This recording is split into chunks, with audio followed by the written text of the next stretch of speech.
Welcome back, people. We have a friend that's not here. Welcome back. I saw you yesterday. How are you today? What? You're good. How are you? Great. How are you? Great and getting better. Oh, Yay. that's fantastic. I love that. How you doing? Fantastic. That's great. Tired. Okay. What time did you stay up until? I intended to take a nap after I got to school, but in reality I just slept for 6 hours and then woke up to write college supplements and then napped for another 2 hours and now I'm here. Okay. So you stay up late after your nap. What about you? How you doing? I'm doing superb. Superb. All right, yeah. How about we keep the trend in which we don't reuse the same word? I'm so sorry, Dave. How you doing? That's great. No words. Nonverbal communication. How are you doing? How unexpected. I'm doing pretty good. Pretty good. How do we get you better than pretty good? Probably by taking that headphone out of his ear. Oh yeah, and I'm got the direct view to the left side of your Nice. head, and Joey doesn't even have it. How are you doing? Good. I think we heard that. Pretty good is, if you're pretty good, you can be pretty good. I just want to hear you. Pretty good. Oh, that's pretty good. How you doing, Gabriel? Doing awesome. Oh, you're doing awesome. Alright. Cool. I'm doing phenomenal. Phenomenal. Whoa. Wow. They have an First internal word with a yeah. PH, you know? Wow, good for you. I'm excited. You're excited? Okay. I asked how you were, not. Cool, you're excited. How about yourself? Oh, Kevin took my word. I'm doing extraordinary. I don't know. Extraordinary. Extraordinary. Break that word down. It's kinda Extraordinary. Don't listen to extraordinary. Brandon, it's gonna You are comment on extraordinary? Doesn't that just kind of mean you're more ordinary? I don't get it. That's what No, it's you're more than ordinary. You're Debut? extraordinary. I'm alright. You're alright. Alright. I feel you. I want to. It's hard out here. I want to get you up, man. Life's tough. Joey, how are you? Aw, man. Really?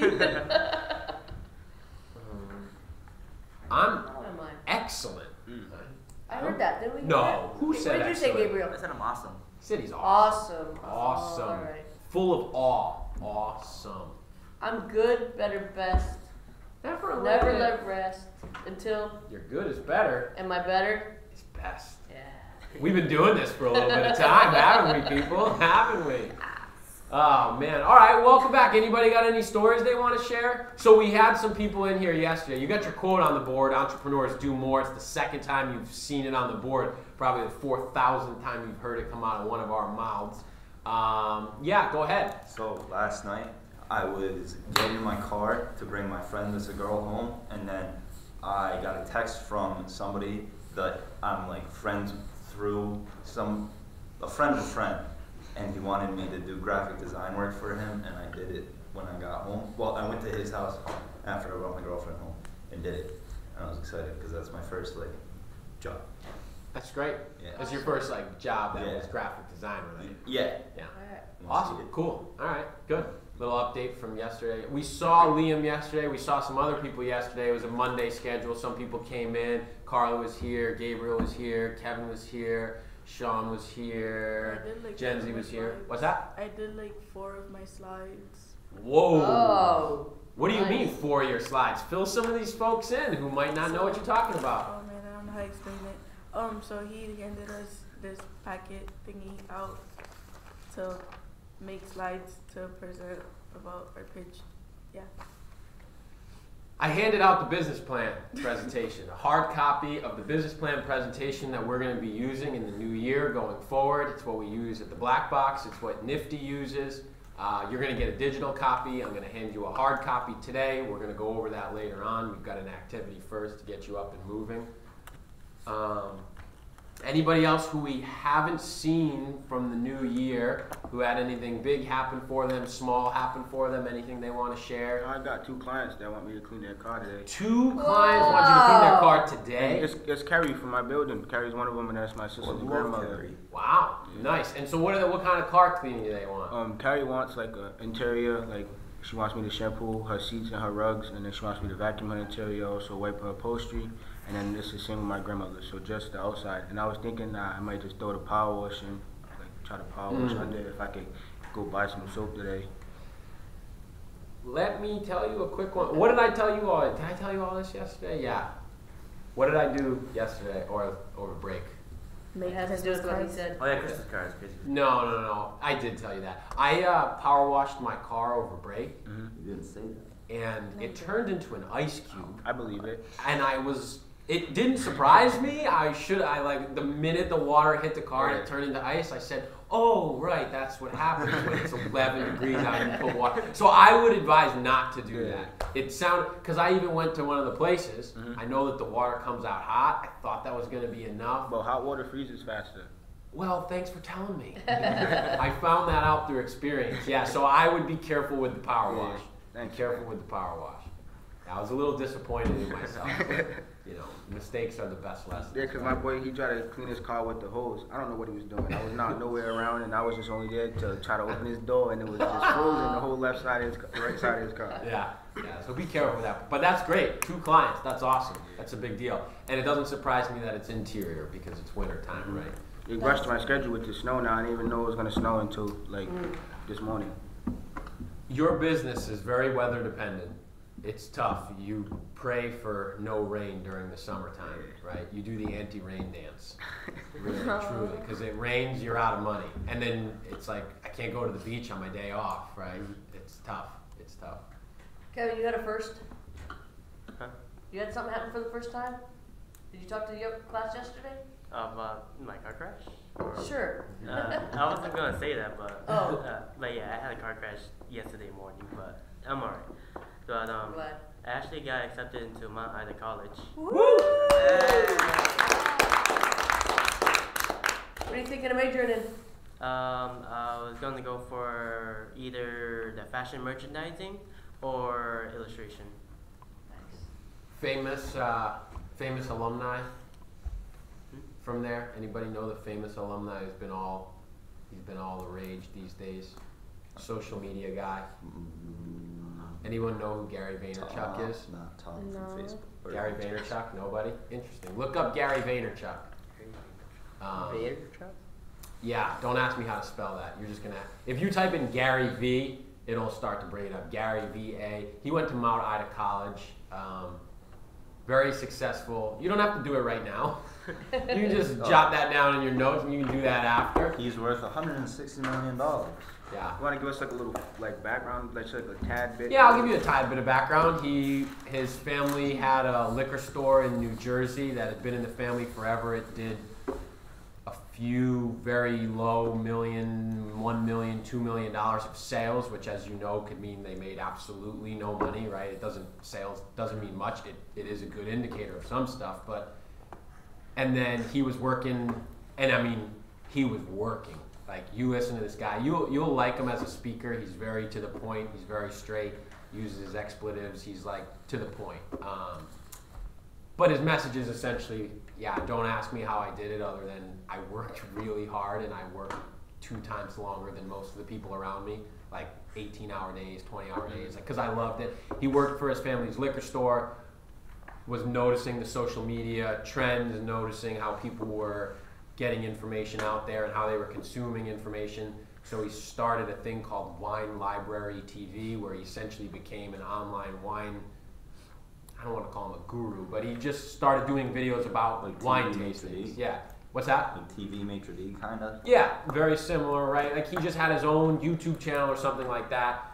Grew that over a series of years, and then got very good at social media marketing, became an advisor to other companies, and now he does strategy on social media for others. Writes books, does motivational speaking, success speaking, and his secret is there is no secret other than you have to work 2 times harder to go, 1 time as far, right? So he's a cool guy, and he went to Mount Ida College. That's all I'm telling you. That was the point of that. All right, cool. So. The trading game. This is a fun day. Here's what I'm gonna ask.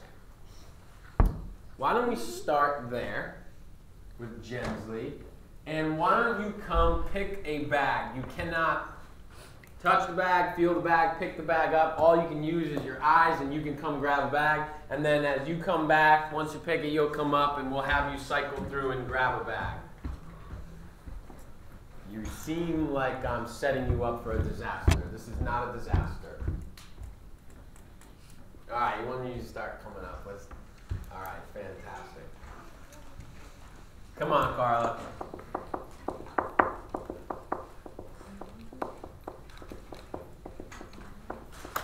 All right.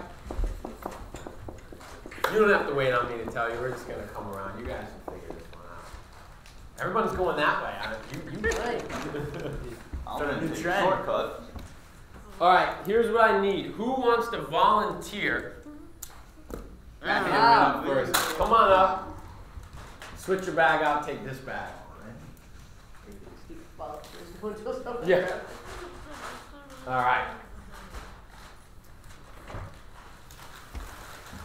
Does anybody feel like they want to switch their bag out? No. Feel all right? I'll keep it open. All right, so this is the trading game. And I'm not going to introduce much about it, actually none at all, other than to say, if you can open your bag in a moment, look in without taking out any of the contents. Do not take out the contents. Put your hand in there and move You stuff can around. shuffle it around, move around. I want you to look at what you've chosen randomly in your bag. But do not show it to anybody next to you. Don't talk about it. You can be animated. You can be excited. Whatever you want to do. Aww. Do not take it out. Just move it around. Oh, fantastic, Brian. Why don't you grab the bag? Brian, grab the bag. That is a Scowl 5 out of C1. Brian! We're hoping that this bag is going to make Brian's day. Because it looks like Brian just walked in from a tough day. Don't take anything out of your bag, Brian. Just look at it, look through it. Come to the table. Why don't you join us right over here? All right, so has everybody had an opportunity to look in their bags, figure out what's going on? I'm going to ask a very simple question. Now, first, before we go, 1, 2, 3, 4, 5, 6, 7, 8, 9, 10, 11, 12. So each round, I should have 12 people respond. All right? You've got to respond by at least once. You get one vote every round, and you have to vote. Okay? Who here hates, and I know it's a strong word, and I know that we're not supposed to use that word, but today, who here hates what's in their bag? It's just the worst bag they could have gotten. I absolutely hate my bag. I just hate it. I hate this game. I hate this morning. I hate this bag. All right, so I've got one person who hates their bag. Who here thinks what's in their bag is, it's okay. It's okay. 1, 2, 3, 4. Is that a hand or a scratch? I was just scratching. All right, how's it 4? So who here likes what's in their bag? 1, 2, 3. Keeping it up? Oh, yeah, no. 4. Keep it up until I count it. Who here loves what's in their bag? Loves it, can't get enough of it. 3. And that's 12. Fantastic. Yeah. Anybody have any comments? Don't say what's in your bag. It's so cute. It's lit. It's cute, it's lit. We got some people here that are on the like, love it side. All right, now do me this favor. Can you please pour out the contents of your bag in front of you? Pour out the contents of your bag in front of you. Oh, wait. I hate mine. I hate mine. Oh, I got tape. You got tape. You got tape. Wait, tape? Yeah, I got tape. I seen that tape. Yeah, you got $50. I got the other All right, $50. put your stuff right in front of you, move it around, take another second look at it. You don't get to make how we do. I feel like I know. Now I want you to get up out of your chair and walk around the room and observe what everybody else has. I want you to take a look at what everybody's got. I know. Yeah, but I hate that. We got a bag of peanuts. All One of fuzzy. them things with the. Oh, I saw it in the same one. If you know what You got crackers. crackers. The Boys and Girls Guide to Philly Dollar. It's not a Yeah, I rat. know what you're talking about. It is a rat. Ooh, Ooh, tennis balls and zebra mask. Honestly, looking around, I don't mind mine. Except for that little tiger, that was a great pet. One sock. Yeah. Someone got Bad half $1. Half I a did. dollar? You got the other. Oh my god. I would love that bag. Yo, you got beef jerky. You lucked out. Someone got Pringles. Got a nice little journal. Whatever, camel blanket. Like, All right. I like the Who rainbow here hates their bag? Just the worst bag. I mean, I hate my bag now. It's the worst. We got we got 2 haters in the room now. 2 people that hate the bag. Haters up in the room. All right. Who here thinks their bag is, it's okay. It's all right. It's a decent bag. 1, 2, 3. It's all right. It's okay. wow. You don't You know. hate it or I don't know. I got 3 people who think it's okay. Who here likes their bag? Oh wait, I changed my mind. 1, 2, 3 people like their bag. Like it section. Who here loves their bag? Loves the bag. One, Oh, this is not a 2, bad bag 3, for a little kid. 4. This isn't it. This is right. You get to eat nice. 7, 10, Yeah, 12. half Fantastic. 50 cents. Hey, we're following rules great, as in everybody's participating on the first go through. Here's what I need to have happen. Can you guys scooch over to this table? Brian, can you move to this table? I need 3 people at each table. So if you could move to that table, you're there. Bring your stuff with you. Bring your stuff with you. 3 people at this table. Stay here. 3 people at this table. I got a free sticker. Rashawn, you're at this table. Oh, for real? Yep. Oh, I didn't even see Brian over there. This table, this table. All right. Here's what I would like for you to do. Your table is a country. And you get to trade Maybe the Congo. within your country. First of all, why don't you all talk for a moment? Come up with a country name. Vote amongst yourselves. I'm going to give you 15 seconds to come up with a name for your country. Make up our own Fictional place or country. real place? You make up your own country name, or you can use one Here, that just show exists. everybody. Whatever you want. Rainbow How are you gonna do that? Awesome. Yeah. First initial or last initial? Rainbow Osland. Awesome. Because that's like all Yeah, things why? and stuff. Jim. Rainbow Osland. K. Yeah. MJ. Yeah. Wait, no. Come Yeah. G. Wait, yeah. Oh, The G, right? Come The G. Yeah. All right, what country are you? Kimchi.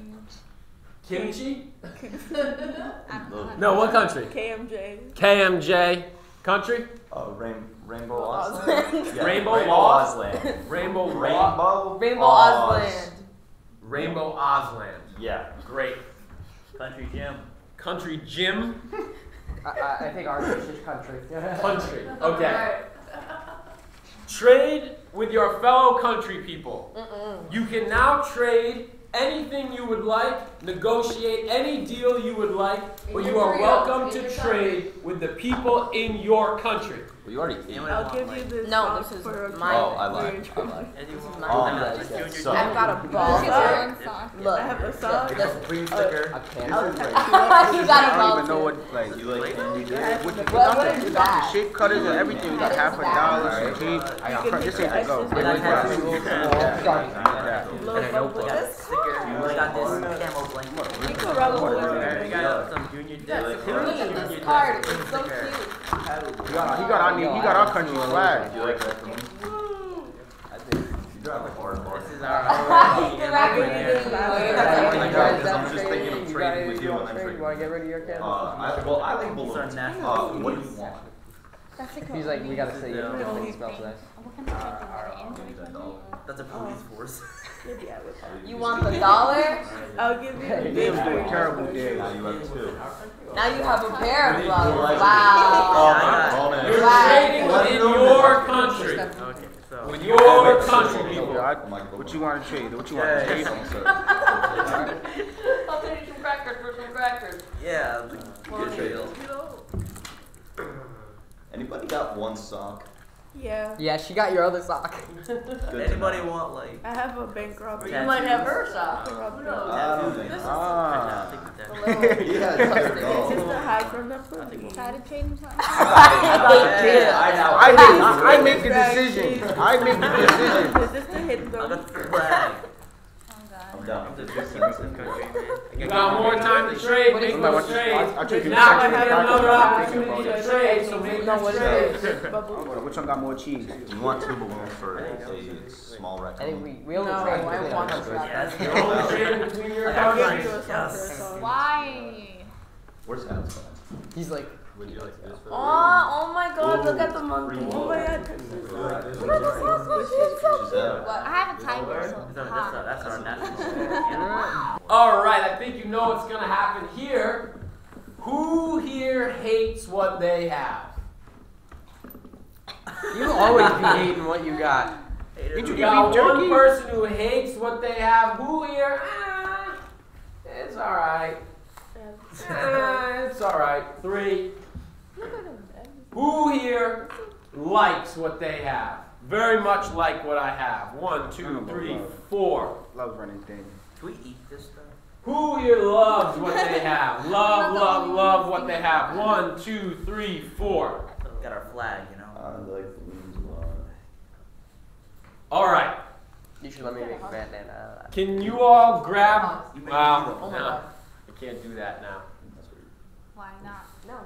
I can in a moment. You might want some crunch, you know. All right. Gabriel, I need you to grab your end of the table. Brian, I need you to grab your end of the table.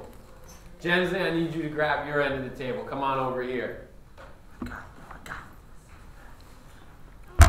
I need you to start to shake those tables just a little Chill bit. out. I need you to shake that table. I think there's like a little earthquake coming, and all of a sudden, I moved that thing. And then the countries split apart. And now I got 2 countries, big countries. This is like, we got one country here. You guys are going to get your governments together and decide on what your name is. And we got one country here. Decide on what your name is. And you can now trade amongst your countries. We gotta have 2 Ks in it though. That's You can trade with your people. You For the can gym trade lady. with your people. What is that? In that map? In that map? Get on out there. What's that? Candle? Yeah. You can get up out of your seats, people. You do not need to sit in your chair. John. Well, What y'all?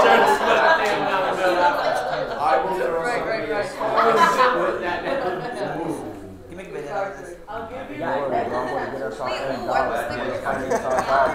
We go when I'm waiting for us to end. Get up out of your chair, people. Yeah. Last chance for trading. This is the final round of trading. Just keep an eye out. Just know what you got. John, how about you? What is that? Supreme sticker. It's a You got Supreme your sticker side. All right. with a cat on it. This is this is a sticker. You gotta peel it off. Did you make any trades?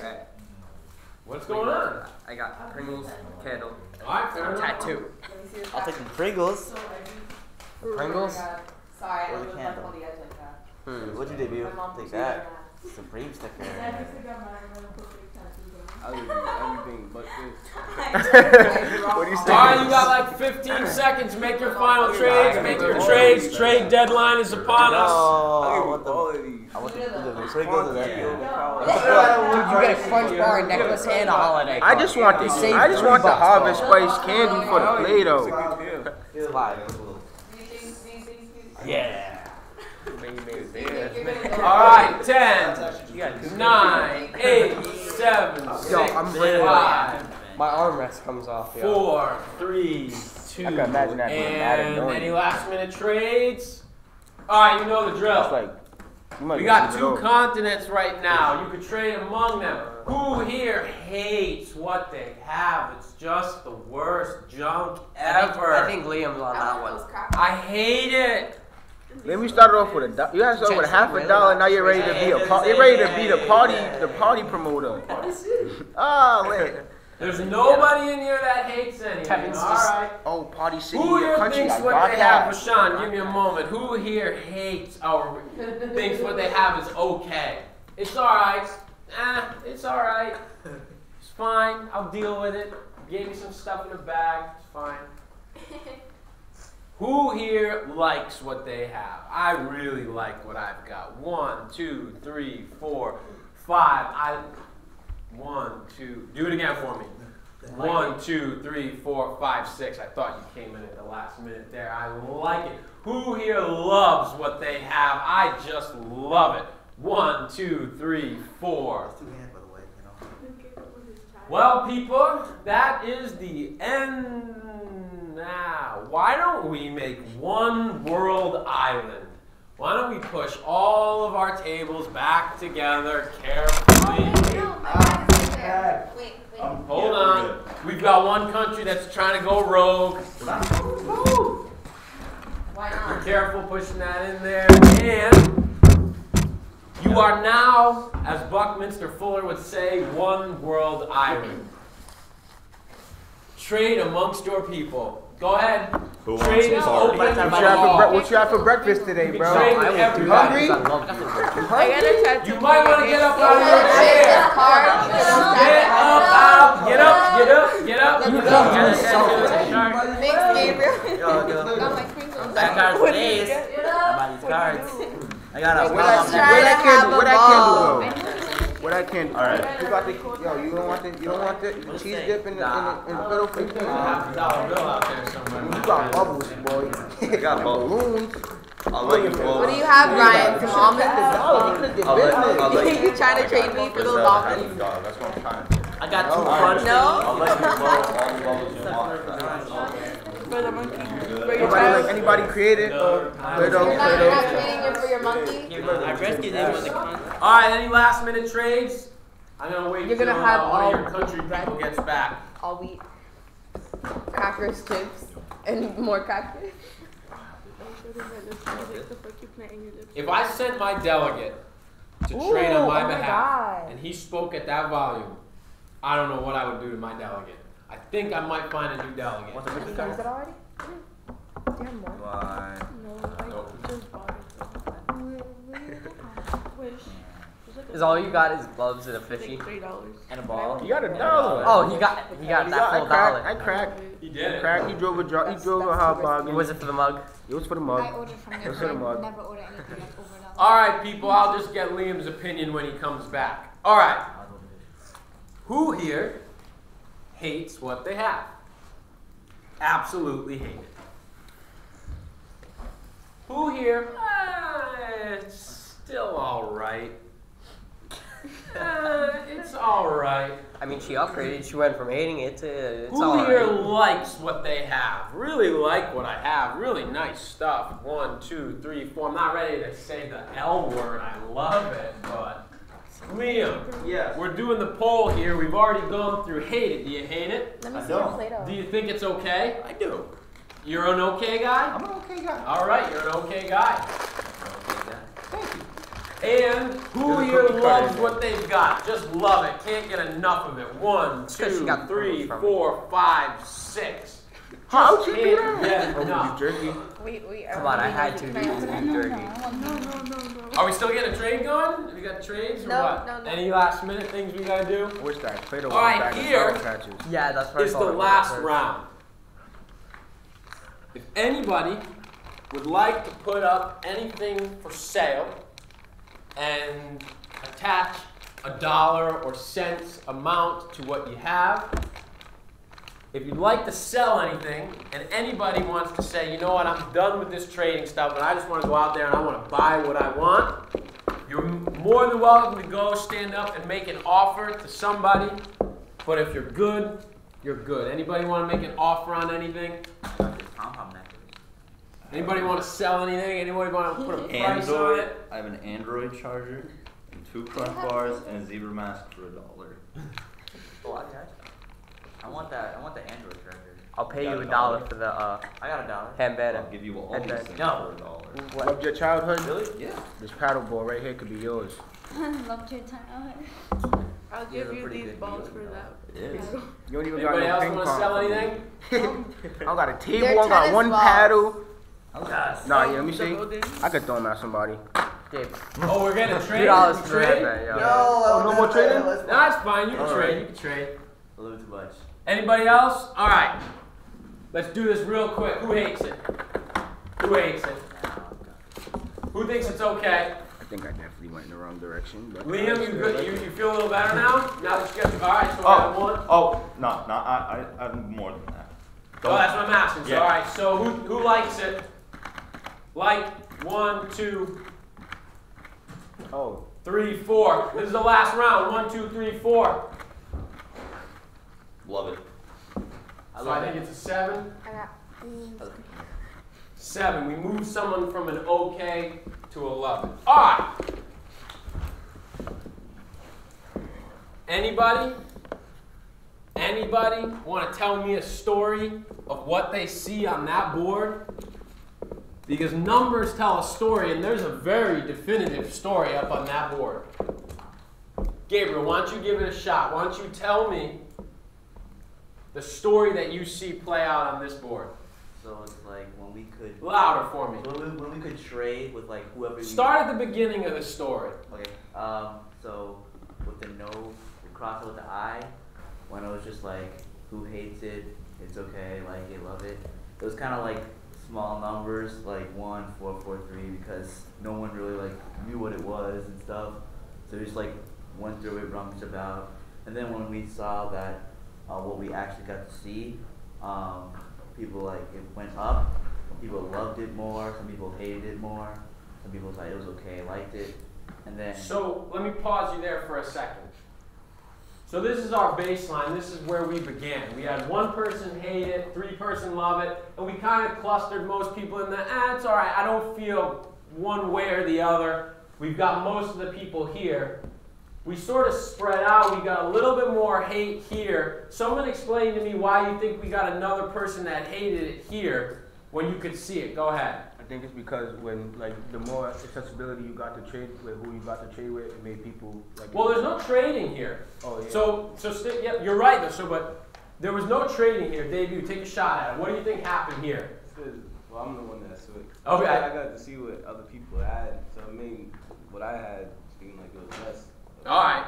So anybody have there's like an old proverb out there. There's a thing that they warn you about where the grass is always greener on the other side. You heard this. This is a debut sort of grass is greener. Wait a second. I think I like what's on the other side. Now that I can see what's over that fence, I think I might want to be over there.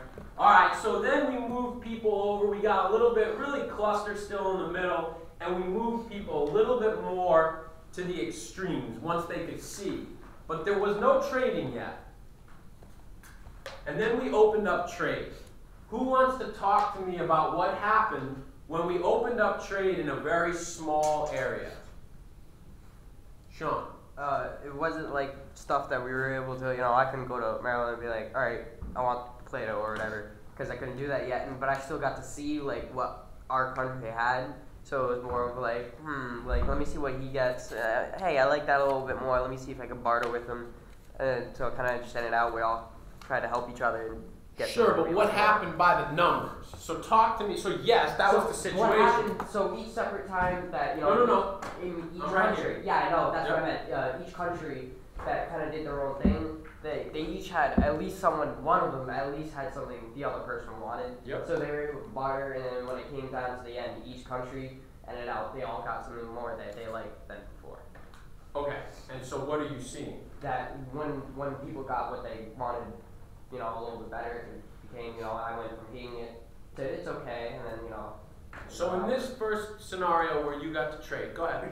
I feel like it's more like with a wider selection, you have more to choose from, but so you're gonna have obviously a bigger selection, but then also with that you can see what other people have, and like I know like between the first and second one, I saw what I had and kind of liked it, but then I saw what other people had and I was like, wait, like kind of like mine more now knowing what other people have.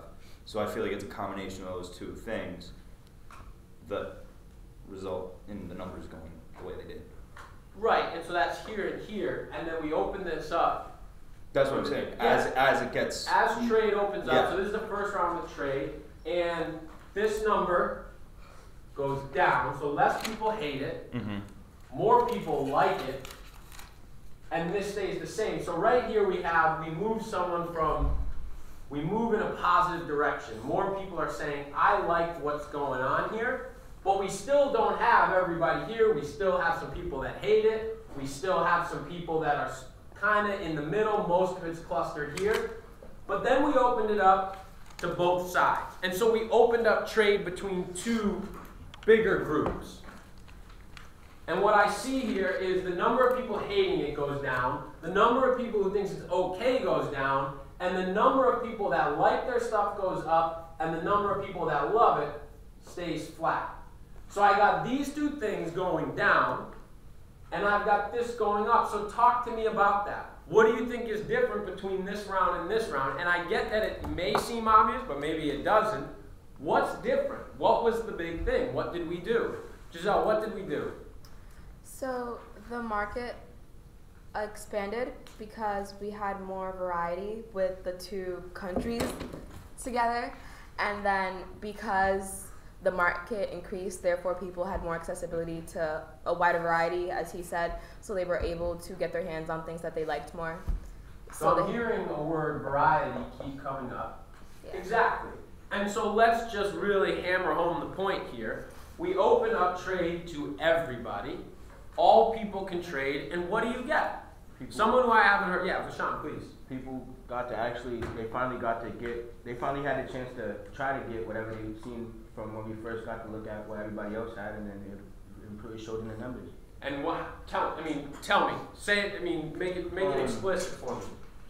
What do you see on this board that looks the biggest? Hated it. Well, no, but what do you? Yeah. So all right, great. So nobody hated it. We have that here. Nobody hates it. But what's the biggest thing that you see there? What's the biggest thing that stands out? You got the Yeah, go ahead. of people that love it. You have the highest amount of people that love it. And then, interestingly enough, we introduce money into the system, because up until this point, there's a word for what you were doing. We could call it what? Bartering. Bartering. So we were trading, but this term is bartering. It's when I trade thing for thing. And for thousands and thousands of years, what we did was trade thing for thing. And then, what would be the problem with trading thing for thing? What's hard about thing for thing? Someone who I haven't heard from. I'm guessing the quality of the items you get from different things. Okay, you may trade for something, but the value of each product could be different. So the values are different. And so did anybody feel like, I really want that thing, but I don't have, like, I'm not going to chop the leg off of my monkey, right? I would need to break this monkey up to be able to bring a value there. So it's hard to match values. It's hard if I've got a thing and you've got a thing and my thing's worth more than yours, but I want yours. And if I break my thing in half, well, then my thing doesn't really work anymore. So exactly right. And so what you have in this last situation is the highest number of people loving their stuff. We actually were able to move someone who thought it was okay. All of a sudden they just said, you know, I'm not really loving any of this stuff. I'm going to sell it all. What are you going to do with that dollar? I don't know. Save it. Save it, invest it, do something, whatever I want. It's $1. I can do more with Can that. they? Will they take it at the corner store? Of course they will. Do they take monkeys at the corner store? I don't know. Do they take Nestle Crunch at the corner store? They do not. They do not. They take dollars. They take dollars because it's an easy way of exchanging. It's divisible. If it's 5 cents, if it's 10 cents, if it's $1. So why do you think we're doing this? Talk to me about what's happening up on this board. Someone who I haven't heard from, I'll keep saying it. You know who you are. I know who you are. I've heard from you, and I appreciate that.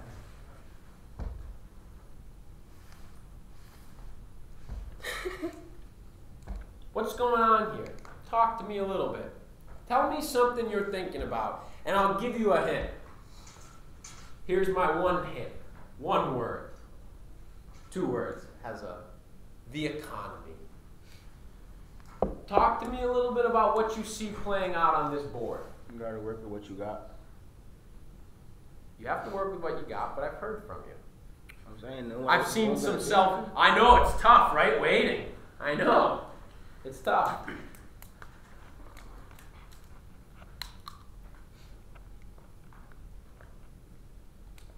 could hear from some folks over here. I could hear from some folks in that corner over here.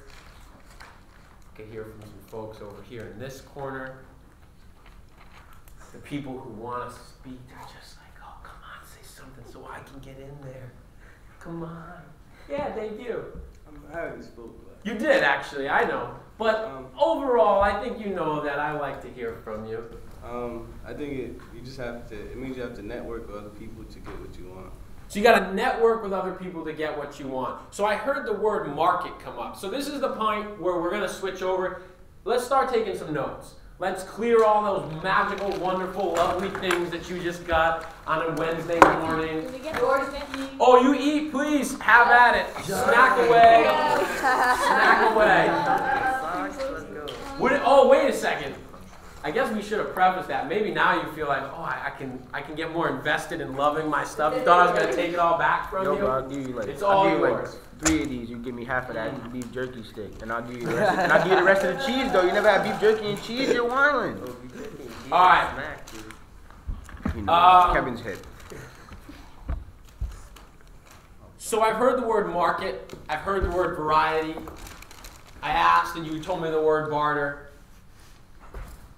You talked about networks, so I'm thinking about groups of people, and I'm thinking about that network being a market. Let's talk a little bit about the economy.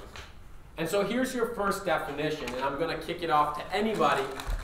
Give me your understanding, your definition of what the economy is or an economy. Because there's many different forms of economies, right? So there's the economy that encapsulates everything, and then there's an economy. There's sharing economies, money economies. Yeah. The economy is how everything everywhere is traded and imported and exported and everything. It's the movement of everything. Okay, it's the movement of everything. So I like this. Whereas. So wait, hold on. Yeah. Let someone build on this. So Yeah. it is the movement of import, export, movement of this, movement of that, market, variety, network, behind the back. What else you got? So, right, it's the movement. I really like this word. The movement of, what else? Want to follow up on what Liam said? Yeah, I'd love that. All right, so what I'm thinking what Liam's saying is like every country trades like stuff. So like we say a lot of products are made from China, so we pay China to make these stuff, and then we do like the whole trade thing overseas, over the ship, over a plane. Yeah. And like it happens constantly in every single country. We're getting one thing from another. So when you say you pay, what do you pay with? Money. Money. So the movement of money. Currency. The flow of money. At the very basic level, an economy is the flow of money through a market, through a population. But what we're going to say, and there are many, I mean, this is not Econ 101. This is not an introduction to economics. This is us saying what we're going to do in thinking about when we talk about the economy. It's the flow of money, the flow of goods and services, the flow of money through a specific area, through countries, and really what we'll say is the flow of money through the world. And that flow is the movement, right? And yes, there are still places where we're bartering, where we're trading, but right now we're talking about money. And I think, so it's funny, for a long time, this was our game. Okay? And then one day, we decided, hey, we're going to add another round. And we didn't know how it was going to go, and predictably, let me stop here. There's always a stressful day for Jody and I, in that it's one of our favorite days, but every year we wonder, is it going to work? Are the numbers going to tell the story that we want? Without fail, and one day we're going to eat our words, and this is the day that we're worried about. Without fail, this is the scenario that always plays out. Think about that. 10 years. The economy has been up. The economy has been down. The kids are all different. The students are from different places. They like different things. The goods some years we're like, did we put the bags together right? Is everybody going to get things that they love and not going to want to trade? Like, what's going to happen? And every single time we do this, so much so that when we go do workshops with other people, we run this game. And these people are looking at us like, hey, do you know what you're doing? And it works. It works with adults. It works with kids. It works with teenagers. It works with everybody until one day it's not going to work and it's going to be a bad day because it's going to mess the whole lesson up. But think about that for a second. Why do you think that is? Yeah, why do you think this works? Every time, without fail. Because everyone's different? Sure, everyone's different. But why do you think that matters in terms of why does this game play out and bear out the same result of more and more people like Carla? Yes. People want more than what they have. People want more than what they have. Everybody's different, so everybody's got different tastes and preferences, and everybody wants more than what they have. So I could go with more than what they have, but they want what other people have. Do they want what other people have, or do they want what do you want? No. You want what you want. Yeah. Everybody's different, and people want what they want, and sometimes, usually, what I want, I don't have. I don't know how to make sweet potatoes. I like sweet potatoes, but there's a farmer somewhere that knows how, and we're going to trade, or I'm going to buy them, and I'm going to purchase them. And so to connect that here, the flow of money, people will maximize their happiness or what they like. They know best what they like. And if given the opportunity, they will look at this variety and they will find ways to get the things that they want. Randomly putting stuff in bags is not the best way to maximize how much people like or love something. What we've proven here today is the best way to maximize how people like things is to do what? Make the market more accessible. Make a market more accessible. So what does this sound like? What are we talking about? I mean, we're talking about economics because we're talking about the economy. But are there some types of economies that you know about that you're saying, well, this one, in this situation, no trade, no buying, no nothing. And in this situation, very limited trade, a little bit of variation, very limited trade, but it's what's inside my country. Does this ring a bell for anybody? Does this feel like, it's not exactly what I think, but... Like jobs? What about like other economies, I know that like Donald Trump said he was trying to get the jobs from China and like bring them here and stuff, and it's like their jobs are built for their economy and stuff like that. So sometimes if you just take it and bring it over here, it's not going to work. Sure, I'm with you on that. And so the country actually that you're mentioning is has what kind of an economy? China has what kind of an economy? Anybody know? Communism.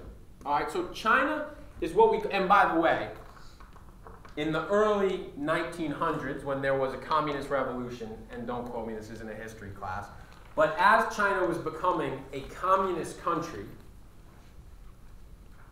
it was much stricter in its communistic ways. It is now a little bit of what we would call a hybrid. There is some what elements to it. What's the, if you got capitalism. So if you got communism on this side, all the way on this side you got capitalism. All right? On this side communism says, and here's the interesting thing, and this is note-taking. Communism is both a form of government and a type of economy. So when I say communism, it is both a government system and an economic system. The two are married and linked together. Okay? And what communism says, in a really basic nutshell, is that, first of all, one of the defining features of it is there's one party. You know how we have the Republicans and the Democrats and some independents, and we have the Green Party. We have different parties. In a communist system, there's one party. And that party is in control of both the government. They make the rules, they make the laws, they make the big decisions. And they are also in, I'm going to write this down. So there's the spelling on communism. And they are also in control of the economy. And one thing that you can write down next to communism is the word command. If you remember one word, it would be command. And if I give you a command, if I say, Brian, I need you to be the next person to speak. First of all, Brian, would you like that? Probably not. Probably not. Does anybody like getting commands? So, I command you to do something, meaning I'm telling you what you got to do. So a communist country tells you what you've got to do, and these are big simplifications, people. A communist country tells you what you've got to do politically by law, and then it also says, here's what you have to make. This year, we need 50 million new pairs of shoes. And I don't care if you want a red Nike check and you want a Reebok and you want an Adidas. I don't care if you want a purple shoe and you want a red shoe. This year we're making shoes and we're making 50 million of them. And they're going to be white, they're going to be black, and they're going to have a splash of pink on the side. And if you don't like it, I'm so sorry. Because that's what we're saying we're going to do. There's a central authority that is saying, we are going to make what we're going to make because this is what our country needs. And you really don't have a lot of choice in that situation, okay? All the way on the other side. And so that's the command part. We tell you what you're going to make. On the other side, you've got capitalism. And capitalism, the word, actually let me step back. Capitalism is a form of economic, it's an economic system. It is not a government system. Whereas communism is both, capitalism is only an economic system. It only dictates how the money flows through the economy, how the trading happens, but it does not tell me what we're going to do legislatively or by law, in theory and practice. Things are changing in some ways. They are linked, and a lot of times, what you get in a capitalist system, what you have it paired up with, what's the political system it's generally paired up with? Democracy. Democracy. Or a republic. So a democracy is, we actually don't live in a democracy, as you might know, we live in a republic.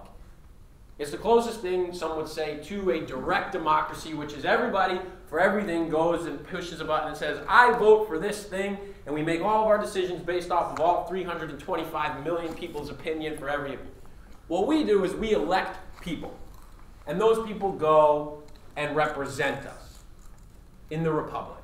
And they say, well, I've been elected to represent these people, and this is what my constituents want, so this is how I'm going to vote. Capitalism is an economic system which tries to open up markets as much and as free as possible so that people can get the things that they want. And the word that you pair it with, there's a command economy over here for communism, and over here for capitalism. Anybody want to think of a word that you might use? Capital. So there is capital. Command, it sounds more like command. There's command, and then there's what drives. Here's the question. What drives capitalism? Someone raise it. Who wants to be the volunteer capitalist in this situation? Who wants to be the capitalist? Who wants to be the business owner, the entrepreneur? Come on, this is an entrepreneur. You all, everybody, please raise your hand right now. Please, I'm not joking. Everybody raise your hand right now. I'm asking who here wants to be the capitalist, the entrepreneur. Who here wants to be? It's not a game. I'm actually asking you, please raise your hand. It's not a dirty word, and I will prove it to you. For all you who are like, oh, capitalism. I can't raise my hand for capitalism. I'm going to prove to you why capitalism is not the problem. Look, what is the problem? I'm gonna show you what the problem is, and it's the truth. Here's my capital. Here's my capitalist. And in this situation, my capitalist, do you go out and make any old origami that you want? Or after a while, you start making origami based off of what? What people want.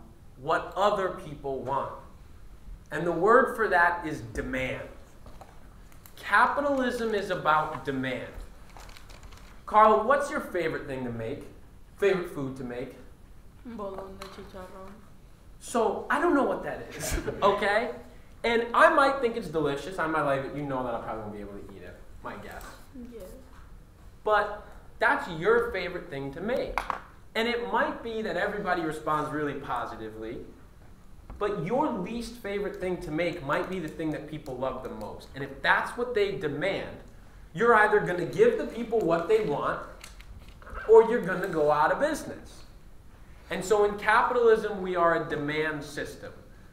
The consumers demand what they want, and the producers supply to the best of their ability what it is that the people want. I'm going to pause for a moment. There's got to be questions on this. And here's the thing. You all live, at the moment, I don't know where you want to live long term, where you're going, what your goals are, but right now, you all live in a democracy or a republic, but a democracy. And you all live in capitalism. And so the best thing to be in a democracy is a citizen, because you are able to vote, because you can participate. The best thing to be in capitalism is what? A capitalist. A capitalist, because you get to participate. I would argue, and I might be wrong, probably am. I'm wrong a lot. As I get older, I'm realizing I'm wrong more and more. It's crazy. Incredible. Incredible, right? It's crazy. But truly, capitalism to me is not the issue. It's the fact that people are not given the opportunity to participate in capitalism. Okay? 95%, not you hear the 99 and the 1%, right? Call it 99 to 1.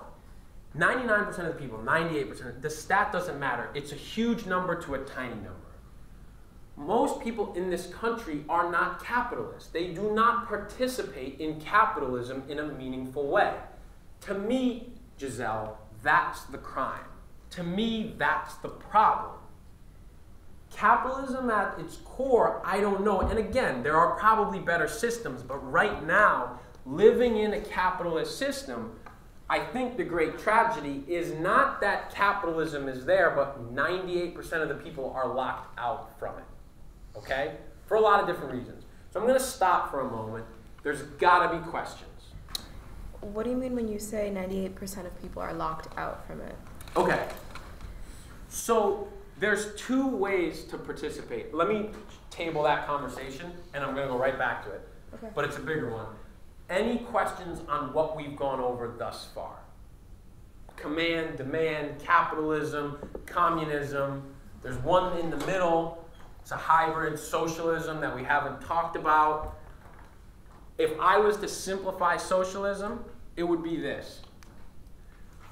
We say that capitalism is really good, but it's not perfect.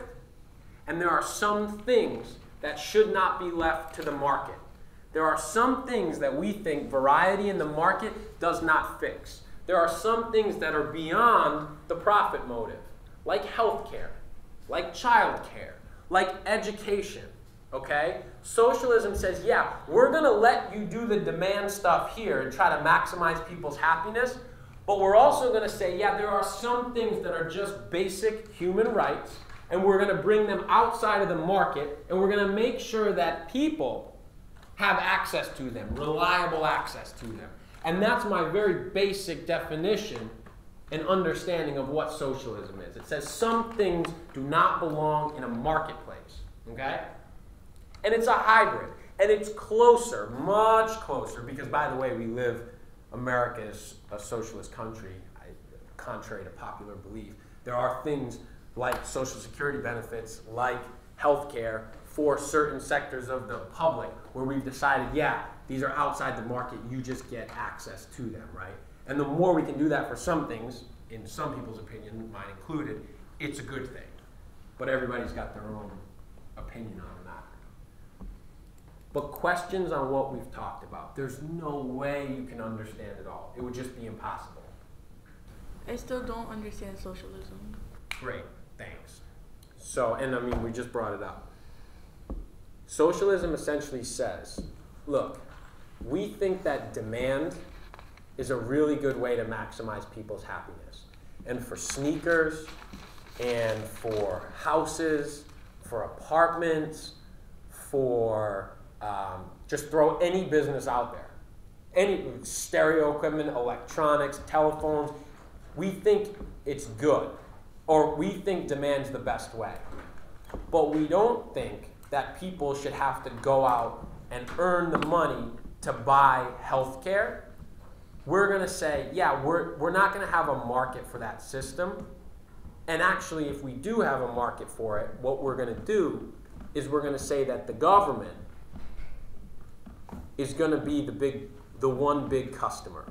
And they're going to purchase this they're going to take in taxes, and they're going to purchase your services for you. For instance, education.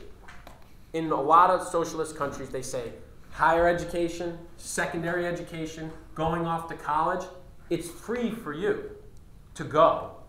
It's not free. Somebody's paying for it. The government says, we're going to foot that bill. That's going to be us because you were born into life, you were born into our country, and we believe that if you're a more educated citizen, then we have a better shot long-term competing on the national stage. So what it says is, there are some things, it's like a MasterCard commercial, there are some things that money can't buy, right? There are some things that money shouldn't have to buy. And so they take certain things out of the market system, what you would call the free market system. They take it out and say, yeah, no, we're not going to do healthcare, education, and I keep naming the ones that are coming to my mind, the basics that I know of from socialist countries, or from countries that have elements of socialism, including our own.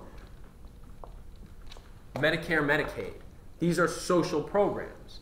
These are programs that say, yeah, we've got to give older folks, people who have retired, 65 and older, they need health care. And some of them might not be able to afford it. So we take it out of the market and we pay for it on their behalf.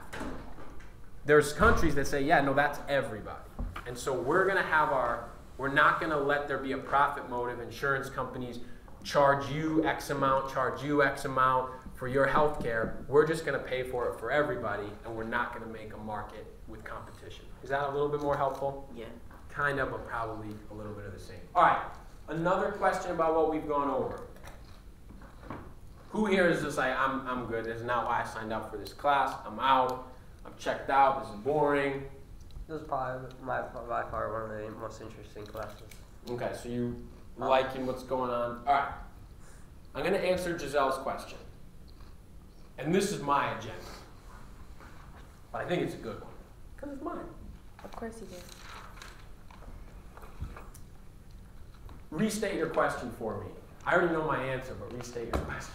So you stated that 98% of individuals in our society, I'm assuming, are locked out of capitalism. Yep. So I'm wondering, where do you get that from?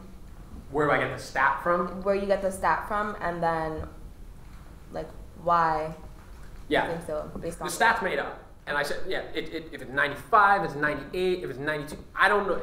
It's big number to teeny number. Teeny number being, here are the people that are capitalists, here are the people, and here's what I mean by that. This is something that they will not teach you in college, I promise. I went to business school, I went to school for entrepreneurship, I took Econ 101, I took macroeconomics, microeconomics, took them all. They didn't teach us, and I know why they didn't teach us, because they didn't want me to know it, okay? But then you find a book, and you go, oh, this makes a lot of sense. There's something that's called two-factor economics, binary economics, and I think, and it comes from a book called, it's a direct riff off of the Communist Manifesto written by Karl Marx. Louis Kelso was an economist, and he wrote a book called The Capitalist Manifesto. And I was so happy to find this book because it said, all right, I'm an entrepreneurship teacher. I teach kids essentially how to become capitalists. I think this is important.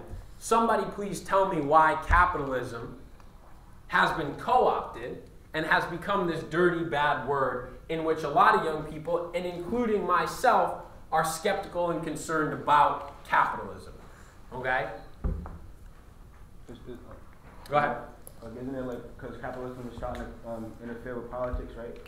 Well, so capitalism, the big thing that's happening right now, it's coming back to this 99.1% thing, is right now capitalism, as it is, what Deshaun's saying is spot on, as politics, as government, as democracy, as our republic, is having more and more influence over legislation, and it is affecting our capitalist system. Laws are being created, rules are being enacted that are allowing more and more wealth. And here's an important term. More and more wealth, more and more capital to be concentrated into fewer and fewer hands. And capital, it's funny that I haven't defined this yet. Capital, you can think about in two ways. And this is the binary economic stuff. When I say capital, well, it's the root of capitalism. It's the root word. And we've got to say, well, what is capitalism? What is capital? You can think about capital in two ways. There's labor capital, and there's instrumental capital. And this is what I believe they won't teach you, okay? I promise, they won't. Maybe you'll go to a really progressive business school, and maybe they teach this somewhere in some class. They didn't teach it to me, and everybody I talk to who's gone to business school doesn't know about it. And it's pretty straightforward, and it's pretty simple, and it's pretty obvious. There's labor capital. How long have people, well, we won't even get into that debate. People have been on the planet a long time, okay? And a person has been a person for a long, long time. And the relative strength of a person has been about the same. There are some people who are bigger, some people who are smaller, but the amount of work that I can do in a given day is my labor capital. You all have energy stored up into your body, and you can do work. And Giselle, what I'm saying is 98% of people, again, big number to a small number, go to work every day, and they trade their labor, which is their time and energy, for money, for payment, for their wage, okay? They trade their time for their labor. And there's only so much of my labor that I have. There's only so many hours in a day, right? And so this is how a vast amount of people participate in capitalism through labor capital. So they're participating in capitalism, but they're participating in a way that gets them just about as much. They make money, but they're never going to make a bunch of money. And the bunch of money comes in like this. Here's a perfect example. Tomorrow, we're going to get hit with a blizzard. Who here is probably going to do some shoveling? Okay? When you do some shoveling, I want you to think about it like this, because we're going to talk about instrumental capital. These are my two shovel guys over here, all right? And you are going to go out into someone's walkway, and you're going to say, you know what? I don't need this shovel. I'm going to get down on my hands and knees. I'm going to push the snow. I'm just going to clear the... I'm using my labor. I'm just pushing... Would you do it? No. Your brain frozen. When you introduce a shovel, a really basic piece of equipment, really basic tool, the amount of work that you get done goes up exponentially. That's a piece of instrumental capital. There's labor capital, which is your time and energy stored within your body, and that's finite. And then there are tools and equipment and goods that make you a more productive, meaning more efficient person. Now let me ask you this, Debut. For 25 bucks, you go to the hardware store and you buy a shovel. You could probably shovel all day now. If you were doing this, 3 walkways, hypothermia, I'm going inside and having some hot chocolate. I'm done. Like, I'm just done. But if I give you a shovel and some good gloves, you're out there all day making money. And you're a lot more effective than you were. That's a piece of capital instrument. That's a tool. Now I'm going to give you a shovel, and I'm going to give Brian a snowblower. Brian, you got a snowblower now. Who's doing more walkways, Debut? Brian or you? Yeah. That's a piece of capital. That's a capital instrument. That's a tool or a resource that makes you more productive. So here's the deal. I can go to the hardware store and probably buy that for 300 bucks. You could probably go, use your labor capital, your time and energy, work at a store, big company, work at a store, get that money, save that up, not buy anything, not go out to lunch or dinner or whatever, not go out with your friends for a month maybe, and go buy that snowblower, and all of a sudden, I'm a lot more effective, I'm a lot more efficient. And then you could take that piece of capital instrument, and now you're so much more effective. Maybe you take the shovel that you had, give it to the young kid in your neighborhood, send him out there for his labor capital, pay him 10 bucks an hour, charge 15 bucks a walkway, 3 walkways get done, that's $45 an hour. He gets 10 or 15 bucks, you get the other 30 because it's your shovel, and you're out there with your snowblower.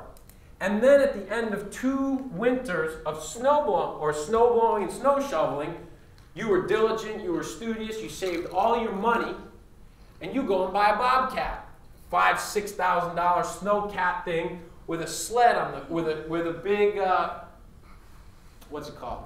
Shovel. Yeah, Big come on. shovel. Plow. That's the thing, a plow. And now you, because it's fun, you do the plowing, you do the snow blowing, and you now have the shovel. So now you got a 3-person team. Labor capital, capital instrument, owns the capital instrument, owns the capital instrument. We're in a situation right now, Giselle, to answer your question. You've heard our quote before. We don't lend to people that don't have money. We don't lend to people that don't, because we don't know we're going to get it back. It's a crazy world. I don't have any money. I need money to start my business. Well, you don't have any money. I'm not going to give you any because I don't know if you can get it back for me. But if you've got money in the bank and you blow all my money, I get to come for your money, right? It's called collateral. It's something there that makes me feel secure that I can give you a loan, that I can give you money. And so your question is, why don't people participate? Well, it's not to say that you can't buy the shovel, buy the snowblower, buy the Bobcat, buy the F-150 with the plow in the front, buy the second F-150. That's all capital instruments. It takes a lot to save that up. It's challenging to be able to save the amount of money. It's not impossible. Please hear that. It is not impossible. But there are roadblocks, impediments, life, things that get in the way. Think about it as simple as this, because to connect it back to socialism, I'm out there for 3 years working my butt off for that F-150, and I've got it in my sights. And one day, I'm shoveling, I'm on track, I'm so close, but I don't have health insurance because I'm 22 years old, I'm shoveling stuff, I can't afford health insurance, that's not going to happen, but I'm doing well for myself, and I slip and fall and break my leg, get a bunch of medical bills, and all that savings that I had stored up to buy that F-150 goes to that. So part of the reason socialism says, yeah, we're just going to take care of that for you in case of these emergencies. Now I'm giving you the worst case scenario. I'm telling you like I was saving up and then something catastrophic. But these things happen, right? And so most people, Giselle, are out there, and this is for everybody, but I'm answering this specific question. Most people are participating on the I will trade you my time for money, time for money, time for money. And they're not able to make the leap over, and here's the other thing. Go get your trucks. Go get your plows. This is wonderful and amazing. There are people participating on that level. But if they decide to take the day off, the truck sits there. They're still using their labor capital. They're still out there hustling and breaking their back and working for it. But there are large companies who over time have done so well that they've accumulated the factories, the huge pieces of equipment, the stuff to make the shirts that you want, to make the shirts, We're talking millions of dollars of capital, right? This is not easy to come by, and this is why 98% of people are locked out from the big stuff. The stuff where there's a bunch of other people using their labor capital to run the machines, to do the work, to be really, really, really efficient. And so, this brings me back to the point, which is, I don't know, I could be wrong, I don't know if capitalism's the problem. But I know that non-participation in capitalism is surely a problem if you are all going to live inside of a capitalist system. If you live in a democracy, you vote because that's how you participate. If you live in capitalism, you try to become a capitalist because that's how you participate. And you pay your people well, and then maybe they become capitalists, right? So that's that. Helpful, not helpful? I mean, I understand where you're coming from, but also, like, from my analysis of capitalism, I feel like the issue I have with it is that there's just not enough. I don't know that there's enough capital for everybody. And, like, what it seems like the nature of capitalism is that innately there's always going to be somebody at the top, and because there's always going to be that 1% at the top or whatever percentage if more people decide to participate in capitalism, is that there's always going to be like individuals who have less because they have those issues of like accessibility and like life impediments and like challenges, et cetera, et cetera. I don't know what I feel like is a good replacement for that, but that's like sort of my feelings on capitalism. I share similar, so here's the, Karl Marx wrote in the Communist Manifesto that capitalism has within it the seeds of its own destruction. He believes that what you're saying is, inside of capitalism, it is set up that there will always be the haves and the have-nots. Yeah. There will always be someone winning and always be someone losing, and because of that, the have-nots will rise up and they will overthrow the system. That's what he means by the haves, or it has the seeds of its own destruction. Okay? Right. My challenge would be, in the current system, absolutely. But if I can start you off at 20 years old and say, you've got lots of labor capital inside you. You got a good back. You got a good back. I'm 30, I've been on my feet for a while. My low back's starting to hurt. I'm still gonna have to go out there and shovel. I got probably 5 walkways in me before I gotta go in and put my feet up. You probably got 8 naturally. The goal would be, and I don't have all the answers, the goal is you're 20 years old, let's get you using lots of your labor capital and saving that money and then getting you some instrumental capital. And as you move up in age, as you go from 30 to 40 to 50, you are getting more and more instrumental capital in terms of, so by the way, we only talked about tools and equipment. But then there is, I can buy myself a house that's a 2-family. And I'm going to rent out one side, and then that's some passive income, and that's going to help me pay off my house. So now I've got a paid off house by the time I'm 35, 40 years old, and so I've got somewhere to live, and that's part of my capitalist estate. That's part of my capital. And then I'm going to start investing, or when I'm working for a big company, and so I do not agree that there's not enough capital to go around. That might be what we want to believe or what we've been told. I don't believe that. I don't accept that premise of the argument. There is enough to go around. There is enough capital to go around. It is too concentrated in too few hands. But as you get older and older, you should be saving more and more into a capitalist estate that by the time you're 50 years old, 60 years old, you've been working for GE, you've been working for Walmart you've been working for Walmart for 35 years, and you've been putting away, you've been working for Subway, right? You've been working for Subway, and you've been saving, you've been getting stock. You've become an owner of the company. And when that company does well, over 35 years, you've owned a piece of it now, and the 20-year-old coming in who's standing behind the counter with the good back that can put together the sandwiches a lot longer than I can, by the time they're 40 years old and the general manager and managing 18 stores or whatever it is, and they own a piece of that, and every sandwich that gets made, they're getting a little piece of it because they own a piece of that company. You want to have more and more ownership. The more ownership you have, the more capital you have, and the more, and again, it pays you, and this is a separate lesson, you get benefits from that. It pays you money. It gives you profits. It shares in the dividends is what it's called. And so you start as a 20-year-old with very little ownership, and as you move through the cycle, you own more and more of the capital inside of the organization. Is that how it works now? No. But the problem again comes back to it's a participation problem. For me, it's a participation. You're not participating if you don't own. When we go out on the road, we talk about ownership. This is all about ownership. If you don't own, what do you have? You don't have any skin in the game. If you own a piece of the Subway that you worked at, now my guess, I've already talked to you about this, I'm pretty sure Maryland works pretty hard. My guess is you're already working hard. If you owned a piece of that restaurant, would you probably work harder?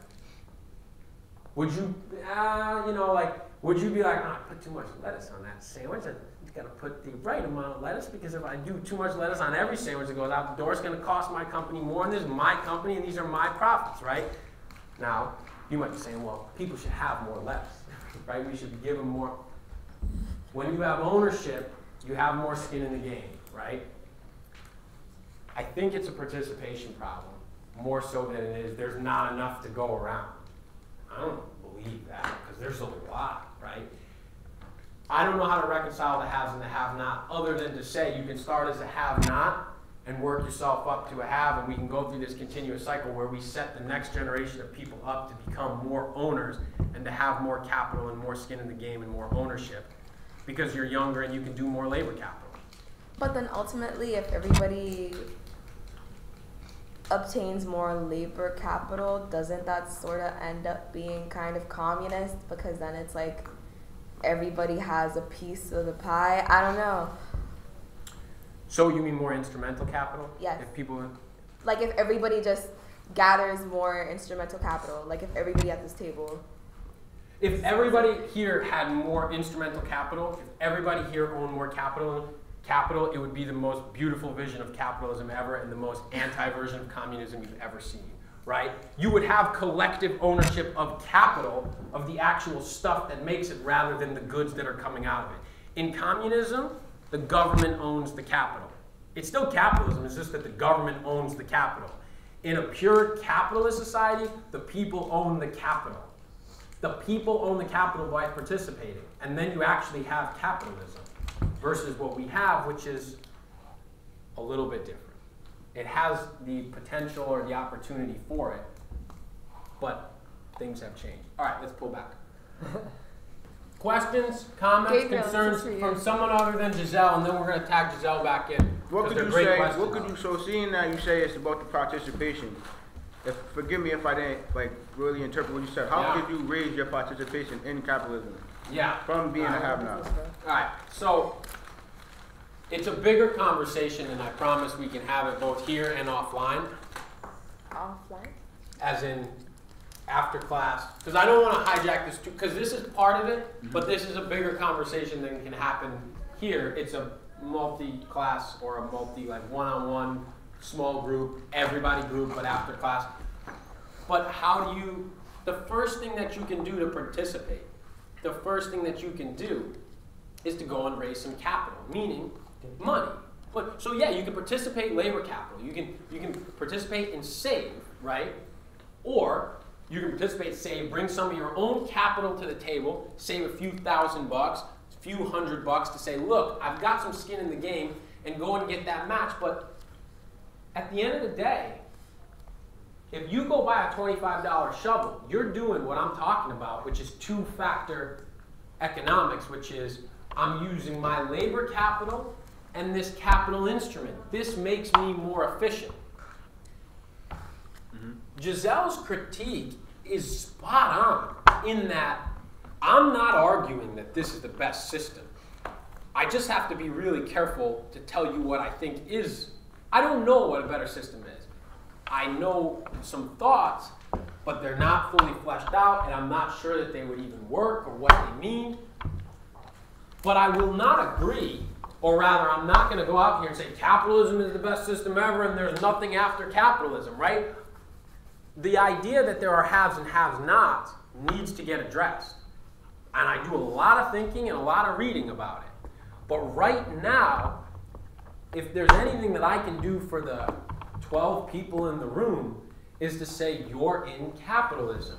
So go out there, use your labor capital, and then start thinking about capital equipment, capital instruments, and thinking about how you take your labor capital and make it more efficient, effective, and optimized so that you can get more money, that you can save more money and get more capital instruments, and find a way to take the physical limited body that you have and make yourself through tools and technology and all the infinite wisdom that has been passed down through millions and billions of people, and figure out how to make that work for you, right? And that's by going out there and solving a problem, and going out there and getting the latest and greatest and best technologies and tools and instruments and making them work for you. So that's not just you out there breaking your back, right? But then also be keeping in mind, well, when you do hire employees, that it's your obligation to let them, and by let them I mean help them, empower them, give them the opportunity to access good wages, to save the money, to get the capital, to get, if you've got people working on your sewing machines, Gensley, when you've got this empire, paying them well is going to be really damn important.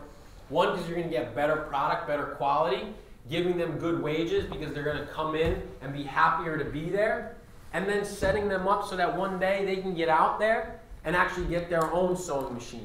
Get their own sewing machine with their own materials, and they can become your competitors, because competitors and competition in the demand economy is a good thing.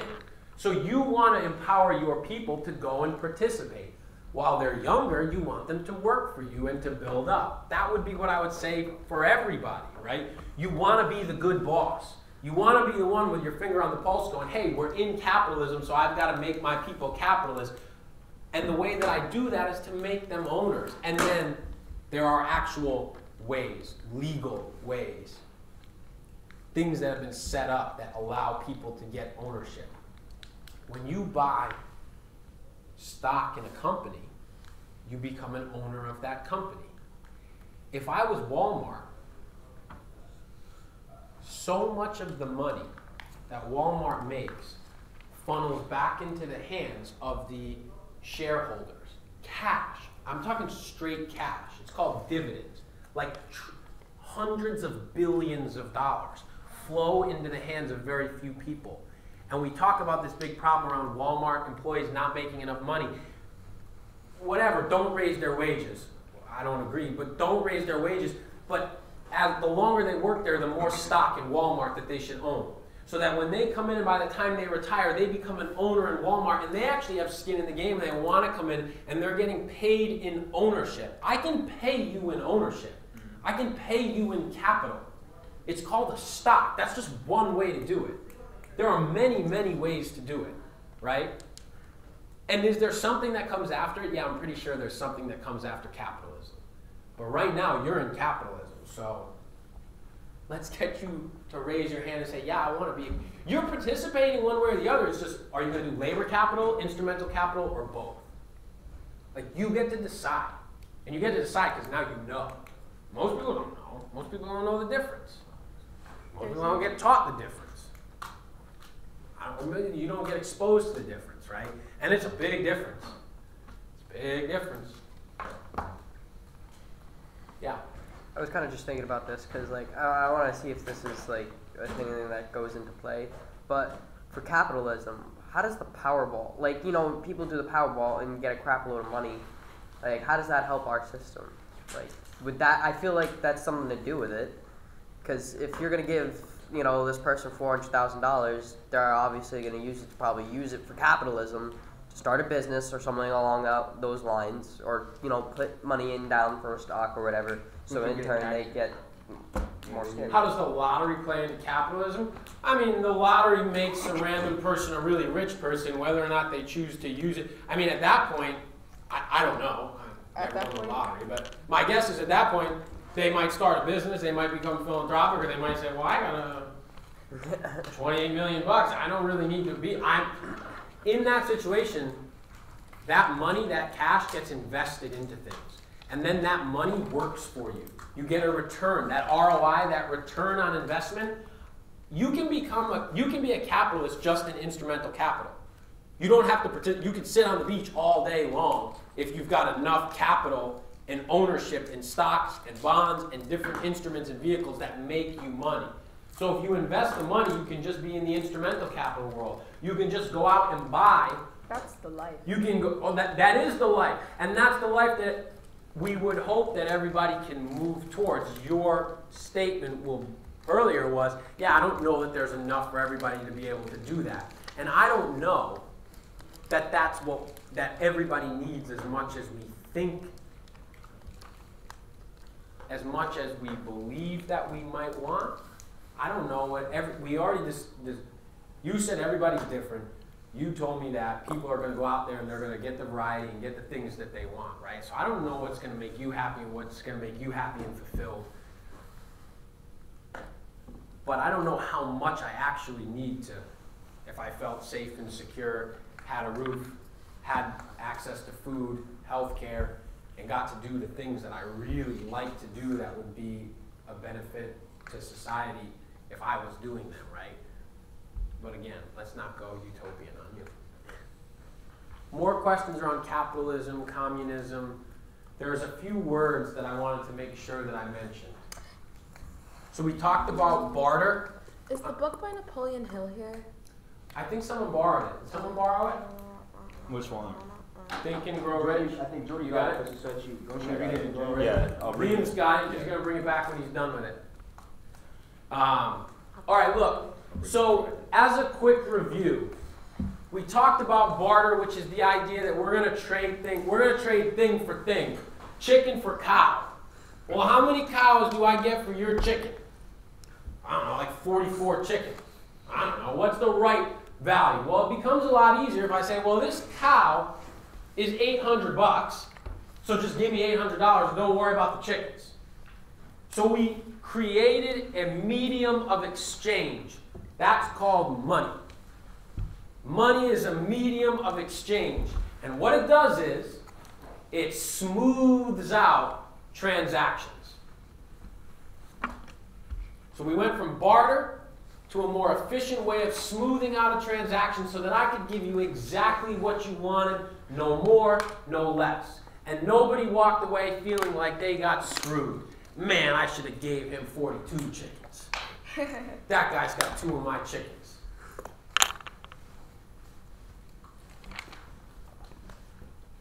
We talked about communism being a command economy. We talked about capitalism being a demand economy.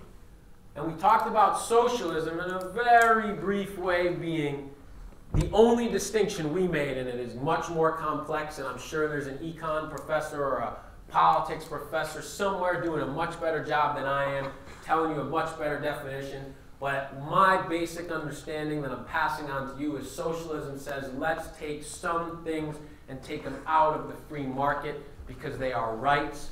You get them when you're born. You are spontaneously initiated onto an 8,000-mile diameter spherical spaceship moving through the Earth at 67, moving through the universe at 67,000 miles per hour, spinning radially on its axis at 1,000 miles per hour, and you get health care because of it. You can quote me on those numbers. You had a question? So my question was whether or not you know if in communism the government dictates how they go about making goods, because you said they do dictate how much is created and like what it's supposed to look like, but do they dictate like what fashion it's created into? Yeah. Have you seen those videos in North Korea? No. I mean, everybody's wearing the same stuff. I mean, really, truly.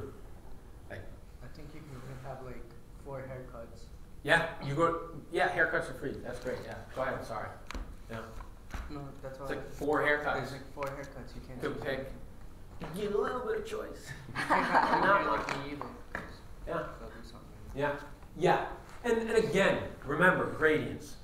It's not fair to bring up North Korea as the bastion of communism. There are a lot of things that are different about North Korea in terms of them isolating themselves from the rest of the world. That China has communist policies. There's more than 4 haircuts in China. There is a thriving, massive middle class in China. There are people with lots of choice. There are people with really nice clothes.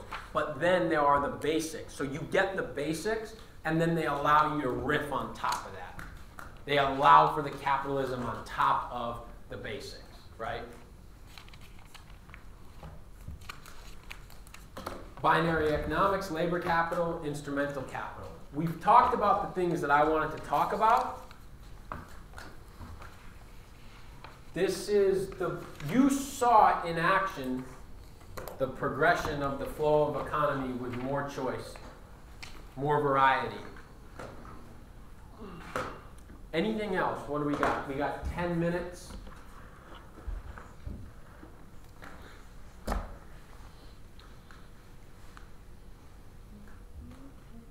Nothing else. You guys are experts now. You're the experts. You're going out there into the big wide world, the experts. And I wouldn't say I'm an expert, but I have a general idea, or not really a general. I understand majority of what you said.